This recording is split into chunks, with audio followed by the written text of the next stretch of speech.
ಲೋಕಸಭೆಯಲ್ಲಿ ಸಂಸದೆ ಪ್ರಿಯಾಂಕಾ ಗಾಂಧಿ ಜೋರಾಗಿ ಮಾತಾಡಿದ್ದಾರೆ ಮತ್ತು ಕೇಂದ್ರ ಸರ್ಕಾರದ ವಿರುದ್ಧವಾಗಿ ತೀವ್ರ ವಾಗ್ದಾಳಿ ಮಾಡಿದ್ದಾರೆ. ಅವರು ವಿದ್ಯಾರ್ಥಿಗಳ ಮೇಲೆ ಪೆಲೆಟ್ ಗನ್ ಬಳಕೆ ಮಾಡಿದ್ದಾರೆ. ಇವರು ಪೆಲೆಟ್ ಗನ್ ಬಳಸಲಿಕ್ಕೆ ಅನುಮತಿ ಕೊಟ್ಟಿದ್ದು ಯಾರು? ಏನಾಗಿದೆ ಲೋಕಸಭೆಯಲ್ಲಿ ಎರಡು ವಿಚಾರ ಬಂದಿದೆ. ಇಲ್ಲಿ ವಿಚಾರ ಇರೋದೇನು, ಈ ಯಾರೆಲ್ಲ ಇನ್ನು ಮುಂದೆ ಕ್ವಶನ್ ಪೇಪರ್ ಲೀಕ್ ಮಾಡ್ತಾರಲ್ಲ ಅವರಿಗೆ ಕಠಿಣ ಶಿಕ್ಷೆ ಆಗಬೇಕು ಅಂದರೆ ತಿದ್ದುಪಡಿ ಮಸೂದೆ ಇದೆ. ಇದು ಒಂದು ರೀತಿಯಲ್ಲಿ ಈ ತಿದ್ದುಪಡಿ ಮಸೂದೆಗೇ ಪ್ರತಿಪಕ್ಷಗಳವರೆಲ್ಲರೂ ಕೂಡ ಅಪೋಸ್ ಮಾಡ್ತಾ ಇದ್ದಾರೆ ಅಂತ ಒಂದು ವಿಚಾರ ಹರಿದಾಡ್ತಾ ಇದೆ. ಬಟ್ ಇಲ್ಲಿ ಆಗ್ರಹ ಕೇಳಿ ಬಂದಿರೋದೇನು ಅಂತ ಹೇಳೋ ಲೋಕಸಭೆಯಲ್ಲಿ ಪ್ರತಿಪಕ್ಷಗಳ ಕಡೆಯಿಂದ ಏನೋ ಮಸೂದೆ ಮಂಡಿಸ್ತಾ ಇದ್ದಾರೆ, ಅದರಲ್ಲಿ ಕಠಿಣ ಶಿಕ್ಷೆ ಆಗುತ್ತೆ, 10 ಕೋಟಿ ದಂಡ, 10 ವರ್ಷ ಜೈಲು, ಕ್ವಶನ್ ಪೇಪರ್ ಲೀಕ್ ಆದವ್ರಿಗೆ ಎನ್ನುವುದರ ಬಗ್ಗೆ, ಆ ತಿದ್ದುಪಡಿ ಮಸೂದೆ ಬಗ್ಗೆ ಯಾರಿಗೂ ತಕರಾರುಗಳಿಲ್ಲ, ಇಲ್ಲಿ ಯಾರ್ದು ವಿರೋಧಾಭಾಸಗಳಿಲ್ಲ. ಅದಾಗಬೇಕಾಗಿತ್ತು, ಆಗಿದೆ ಅಂತ. ಬಟ್ ಇವರು ಆಗ್ರಹ ಮಾಡ್ತಿರೋದು ವಿದ್ಯಾರ್ಥಿಗಳ ಮೇಲಿನ ಲಾಠಿ ಏಟು, ಪೆಲೆಟ್ ಗನ್ ಬಳಕೆ, ರಬ್ಬರ್ ಗುಂಡಿನ ಬಳಕೆ, ಲಾಠಿಗಳಿಗೆ ಮೊಳೆಗಳನ್ನು ಜಡಿದು ಆ ಮೊಳೆ ಮಿಶ್ರಿತ ಲಾಠಿಗಳನ್ನು ಜನಗಳಿಗೆ ಹೊಡೆದು ನೀವು ರಕ್ತ ಬರೆಸಿದ್ದೀರಿ. ಇನ್ನೊಂದು ರಾಜ್ಯದ ಪ್ರತಿಭಟನೆಯಲ್ಲಿ AK-47 ಬಳಸಿ 3 ಜನಕ್ಕೆ ಗಾಯ ಆಗಿದೆಯಲ್ಲ, ಅದ್ರ ಬಗ್ಗೆ ನೀವು ಚರ್ಚೆ ಮಾಡಿ ಅಂತ. ಇದು ವಿಚಾರ ಆಗ್ತಿರೋದೇನು ಅಂತ, ಇಲ್ಲ ಇವರು ಶಿಕ್ಷೆಗೆ ವಿರುದ್ಧವಾಗಿದ್ದಾರೆ. ಇವರು ಕ್ವಶನ್ ಪೇಪರು ಲೀಕ್ ಮಾಡಿದವ್ರಿಗೆ ಶಿಕ್ಷೆ ಆಗಬಾರ್ದು ಅಂತ ಹಠಕ್ಕೆ ಬಿದ್ದುಬಿಟ್ಟಿದ್ದಾರೆ. ಆ ಥರದ್ದಿಲ್ಲ ಇಲ್ಲಿ. ಇವ್ರ ಆಗ್ರಹ ಬಂದು ಇದೇ ಕಾರಣ. ಏನು, ಲಾಠಿ ಚಾರ್ಜ್ ಹೇಗೆ ಮಾಡ್ತೀರಿ ನೀವು, ಹೆಣ್ಣು ಮಕ್ಕಳನ್ನು ಹೇಗೆ ನಡೆಸ್ಕೊಂಡ್ರಿ ನೀವು, ಪೆಲೆಟ್ ಗನ್ ಬಳಸೋಕ್ಕೆ ನಿಮ್ಗೆ ಹೇಳಿದ್ಯಾರು, ನಿಮ್ಗೆ ಯಾವ ಥರದ ಲಾಠಿಗಳಿಗೆ ಮೊಳೆ ಜಡಿದು ನೀವು ಹೊಡೆದ್ರಿ, ಇದ್ರ ಬಗ್ಗೆ ಡಿಬೇಟ್ ಆಗಬೇಕು ಅಂತ ಇವ್ರು ಕೇಳ್ತಿರೋದು. ಇದೇನಾಗ್ತಿದೆ ಅಂದರೆ ಇಲ್ಲ ಪ್ರತಿಪಕ್ಷಗಳವರು ಮತ್ತೆ ಸದನವನ್ನು ಮುಂದೂಡುವಂತೆ ಮಾಡ್ತಾ ಇದ್ದಾರೆ.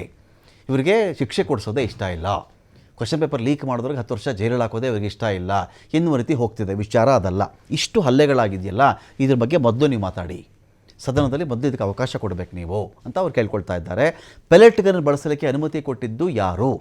ದೇಶದ ಯುವ ಶಕ್ತಿಗೆ ಕೇಂದ್ರ ಸರ್ಕಾರ ಹೆದರಿಕೊಂಡಿದೆ. ಪ್ರತಿಭಟನೆ ಮಾಡಿದವರು ವಿದ್ಯಾರ್ಥಿಗಳು, ಉಗ್ರರಲ್ಲ. ವಿದ್ಯಾರ್ಥಿಗಳ ಮೇಲೆ ಲಾಠಿ ಚಾರ್ಜ್ಗೆ ಪ್ರಿಯಾಂಕಾ ಗಾಂಧಿ ಕಿಡಿಕಾರಿದ್ದಾರೆ. ಇಲ್ಲಿ ಲಾಠಿ ಚಾರ್ಜ್ ಬಗ್ಗೆ ಅಮಿತ್ ಶಾ ಉತ್ತರ ಕೊಡಬೇಕು. ಮೊದಲು ಹಿಂಸಾಚಾರದ ಬಗ್ಗೆ ಅಮಿತ್ ಶಾ ಮಾತನಾಡಬೇಕು. 152 ಎಕ್ಸಾಮಿನೇಷನ್ ಪೇಪರ್ಗಳು ಲೀಕ್ ಆಗಿದ್ದರೂ ಕೇಸ್ ಯಾಕೆ ದಾಖಲಿಸಿಲ್ಲ ನೀವು? ಯಾಕೆ ಯಾರಿಗೂ ಶಿಕ್ಷೆ ಆಗಲಿಲ್ಲ? ಯಾವ ಥರ ನೀವು ಕೇಸ್ ದಾಖಲು ಮಾಡಿದ್ದೀರಿ? ಯಾಕೆ ಕನ್ವಿಕ್ಷನ್ ಆಗಲಿಲ್ಲ? ಯಾಕೆ ಬಲವಾದ ಸಾಕ್ಷ್ಯಾಧಾರಗಳನ್ನ ಒದಗಿಸ್ತಿಲ್ಲ?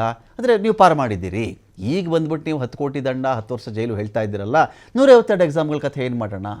ಆ 152 ಎಕ್ಸಾಮ್ಗಳಲ್ಲಿ ಎಷ್ಟು ಲಕ್ಷ, ಎಷ್ಟು ಕೋಟಿ ಜನ ಅವರು ಕೂಡ ಜೀವಕ್ಕೆ ಜೀವ ಇಟ್ಟು ಓದಿರಲಿಲ್ಲ. ಅವತ್ತಿಗೆ ಅವ್ರಿಗೆಲ್ಲ ಹಾನಿ ಆಗಲಿಲ್ವಾ? ಅವ್ರಿಗೇನೋ ಶಿಕ್ಷೆ ಕೊಡಿಸಿದ್ರ ನೀವು? ಕ್ವಶನ್ ಪೇಪರ್ ಲೀಕ್ ಮಾಡಿದವ್ರಿಗೆ ಅದು ಮಾಡಿಲ್ವಲ್ಲ. ಈಗ ಬಂದು ಈಗಲೂ ನೀವು ಸೇಫ್ ಗಾರ್ಡು ಮಾಡ್ತಾ ಇದ್ದೀರಿ.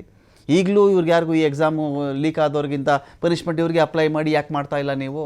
10 ವರ್ಷ ಜೈಲಿಗೆ ಹಾಕಿ ಇವರನ್ನು ಸಚಿವರಿಂದ ಸೇರಿಸ್ಕೊಂಡು, ಕ್ವಶನ್ ಪೇಪರ್ ಲೀಕ್ ಮಾಡಿದವ್ರು 10 ವರ್ಷ ಜೈಲಿಗೆ ಹಾಕಿ ನೋಡೋಣ. ಇವೆಲ್ಲ ಚರ್ಚೆ ಇದೆ. ಪ್ರಧಾನಿ ಮೋದಿ ಯುವಕರ ಅಗತ್ಯತೆಯನ್ನೇ ಅರ್ಥ ಮಾಡಿಕೊಂಡಿಲ್ಲ. ಭಾರತದಲ್ಲಿ ಪರೀಕ್ಷಾ ವ್ಯವಸ್ಥೆ ಸಂಪೂರ್ಣವಾಗಿ ಫೇಲ್ ಆಗಿದೆ ಅಂಥೇಳಿ ಪ್ರಿಯಾಂಕಾ ಗಾಂಧಿ ವಾಗ್ದಾಳಿ ಮಾಡಿದ್ದಾರೆ. सरकार ने रोजगार पैदा करने वाले सभी सेक्टर्स को लगातार कमजोर किया. एग्जामिनेशन सिस्टम खुद फेल हो गया है. पिछले दशक में 152 पेपर लीक हुए, 750 करोड़ छात्र प्रभावित हुए, मगर एक भी दोषी, एक भी माफिया को सजा नहीं. इस सरकार ने रोजगार पैदा कर देश के युवाओं पर पैलेट गन्स और AK-47 चलवाने की क्या आवश्यकता थी?